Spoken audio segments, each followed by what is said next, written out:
साध संगत जी, प्यार से कहना। धन निरंकार जी, स्वागत है आप सभी का आपके ही चैनल पर, जहां रोज़ मैं आपके लिए एक नई साखी लेकर आती हूं। आज फिर से हाजिर हूं मैं आप सभी के लिए एक नई साखी लेकर। तो चलिए आज की साखी सुनते हैं। साध संगत जी, रामायण की एक कथा के अनुसार एक बार की बात है कि अयोध्या में राम दरबार में भगवान श्री राम जी की सेवा में पवन पुत्र हनुमान जी इतने मगन हो गए थे कि उन्हें उस दिन गुरु वशिष्ठ जी के आने का ध्यान ही नहीं रहा। जब गुरु वशिष्ठ राम दरबार में आए तो राम दरबार में सभी ने उठकर गुरु का अभिवादन किया, लेकिन हनुमान जी ऐसा नहीं कर पाए और इस बात पर वशिष्ठ जी को अपना अपमान महसूस होने लगा और उन्हें हनुमान जी पर क्रोध आ गया। उसके बाद गुरु वशिष्ठ ने राम दरबार की सभा में प्रभु श्री राम से कहा कि राम के गुरु का भरे दरबार में अभिवादन नहीं करके अपमान करने पर क्या सजा होनी चाहिए। तब प्रभु श्री राम ने कहा कि गुरुवर, आप ही बताइए, जिसने आपका अभिवादन नहीं किया है उसके लिए क्या सजा होनी चाहिए। तब गुरु वशिष्ठ ने कहा कि जो गुरु का अभिवादन नहीं कर सकता उसे मृत्यु दंड मिलना चाहिए। तब भगवान श्री राम ने कहा कि गुरुजी, मुझे स्वीकार है, आप बताइए कि आपका अपमान किसने किया है। तब गुरु वशिष्ठ ने कहा कि बता दूंगा, पर राम, जिसने मेरा अपमान किया है वो तुम्हें इतना प्रिय है कि तुम अपने आप को सजा दे दोगे, लेकिन तुम उसे सजा नहीं दे पाओगे। तब श्री राम ने गुरु वशिष्ठ से कहा कि गुरुदेव, राम के लिए सब समान है। जब मैंने सीता जैसी पत्नी का सहर्ष त्याग धर्म और मर्यादा की रक्षा के लिए कर दिया, तब फिर आप मुझ पर शक क्यों कर रहे हैं। गुरु वशिष्ठ बोले कि नहीं राम, मुझे तुम्हारे ऊपर कोई भी संशय नहीं है, लेकिन मुझे दंड के परिपूर्ण होने पर संशय है। इसीलिए अगर तुम मुझे ये विश्वास दिलाते हो कि तुम उसे खुद मृत्युदंड अपने अमोघ बाण से दोगे, तो ही मैं तुम्हें उस अपराधी का नाम और अपराध बताऊंगा। तब भगवान श्री राम ने दोबारा अपना संकल्प गुरु वशिष्ठ के समक्ष व्यक्त कर दिया। साथ संगत जी, तब फिर गुरु वशिष्ठ जी ने बताया कि ये अपराध तुम्हारे परम भक्त हनुमान जी ने किया है। और उसके बाद हनुमान जी ने भी अपने इस अपराध को स्वीकार कर लिया कि उन्होंने गुरु वशिष्ठ का अभिवादन नहीं किया। इसके बाद भगवान श्री राम ने दरबार में घोषणा कर दी कि कल संध्या काल में सरयू के तट पर हनुमान जी को मैं खुद ही अपने अमोघ बाण से मृत्यु दंड दूंगा।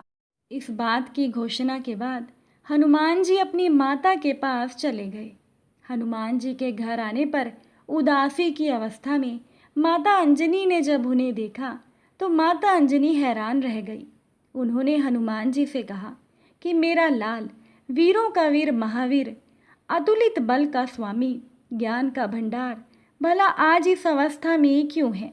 इसके बाद हनुमान जी की माता ने उनसे बार बार पूछने की कोशिश की कि क्या परेशानी है, परंतु जब हनुमान जी चुप रहे तो माता अंजनी ने अपनी ममता का वास्ता देकर पूछा।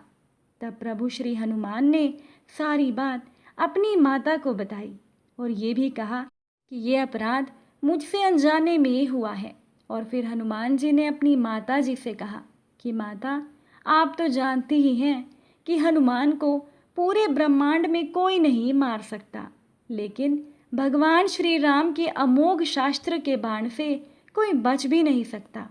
इसके बाद हनुमान जी की माता ने हनुमान जी से कहा कि हनुमान, मैंने भगवान शिव शंकर से राम मंत्र प्राप्त किया था और तुम्हें भी जन्म के साथ साथ यही नाम घुट्टी में पिलाया था, जिसके फलस्वरूप आज तुम भगवान श्री राम के सबसे श्रेष्ठ और प्रिय भगत हो, और जिसके प्रताप से तुमने बचपन में ही सूर्य देव को एक फल समझकर अपने मुख में ले लिया था। उस राम नाम के होते हुए हनुमान, कोई भी तुम्हारा बाल भी बांका नहीं कर सकता, चाहे वो खुद प्रभु श्री राम ही क्यों ना हो। राम नाम की शक्ति के सामने राम की शक्ति और राम के अमोघ बाण की शक्तियाँ महत्वहीन हो जाएंगी। साथ संगत जी, माता अंजनी ने प्रभु श्री हनुमान जी से कहा कि जाओ, अभी से तुम सरयू के तट पर जाकर राम नाम का उच्चारण करना शुरू कर दो।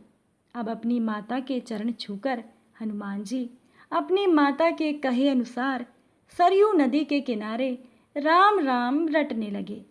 अब संध्या काल का समय हो गया। संध्या काल होने पर भगवान श्री राम अपने पूरे दरबार सहित सरयू के तट पर आ गए और भगवान राम के संग सभी दरबारी और वहाँ उपस्थित सभी लोगों को ये कौतूहल था कि क्या भगवान श्री राम हनुमान जी को सजा देंगे, क्योंकि सभी को पता था कि हनुमान जी भगवान श्री राम को बहुत प्रिय हैं। लेकिन प्रभु श्री राम ने हनुमान जी के ऊपर अपना अमोघ शक्ति वाला बाण चला दिया, लेकिन उस बाण का भी हनुमान जी के ऊपर कोई असर नहीं हुआ।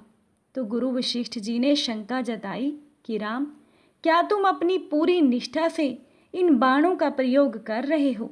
तब भगवान श्री राम ने गुरु वशिष्ठ से कहा कि हाँ गुरुदेव, मैं गुरु के प्रति अपराध की सजा देने पर अपने बाण चला रहा हूँ, और उसमें किसी भी प्रकार की चतुराई करके मैं कैसे वही अपराध खुद कर सकता हूँ? मैं अपने गुरु का अपमान नहीं कर सकता। फिर गुरु वशिष्ठ जी ने प्रभु श्री राम से कहा कि अगर तुम बाण अपनी निष्ठा से चला रहे हो तो तुम्हारे बाण अपना काम क्यों नहीं कर रहे? इस पर भगवान श्री राम ने कहा कि गुरुदेव, हनुमान राम राम की अखंड रट लगाए हुए हैं, जिससे कि मेरी शक्तियों का अस्तित्व राम नाम के प्रताप के सामने महत्वहीन हो रहा है। इससे मेरा कोई भी प्रयास सफल नहीं हो रहा। अब आप ही बताइए गुरुदेव, मैं क्या करूं? साथ संगत जी, इसके बाद गुरु वशिष्ठ ने भगवान श्री राम से कहा कि हे राम, मैं जान गया हूँ कि सारे अमोघ अस्त्र विफल होने का कारण क्या है। आज से मैं तुम्हारे साथ तुम्हारे दरबार को त्याग कर अपने आश्रम जा रहा हूँ, जहाँ पर मैं राम नाम का निरंतर जाप करूँगा। और फिर जाते जाते गुरु वशिष्ठ जी ने ये घोषणा भी कर दी कि हे राम, मैं जानकर मानकर ये घोषणा कर रहा हूँ कि राम का नाम स्वयं राम से बड़ा है। राम का नाम महाअमोघ शक्ति का सागर है। साथ संगत जी, ईश्वर के नाम में, इस निरंकार दातार में बहुत शक्ति है। जो कोई भी इस निरंकार दातार को मनन करेगा, उसकी लोक कामना पूर्ति होते हुए भी वो मोक्ष का भागी ज़रूर बनेगा। साथ संगत जी, आज की साखी अगर आपको अच्छी लगी हो तो वीडियो को लाइक ज़रूर कीजिएगा। फिर मुलाकात होगी आपसे एक नई साखी के साथ। साथ संगत जी, प्यार से कहना, धन निरंकार जी।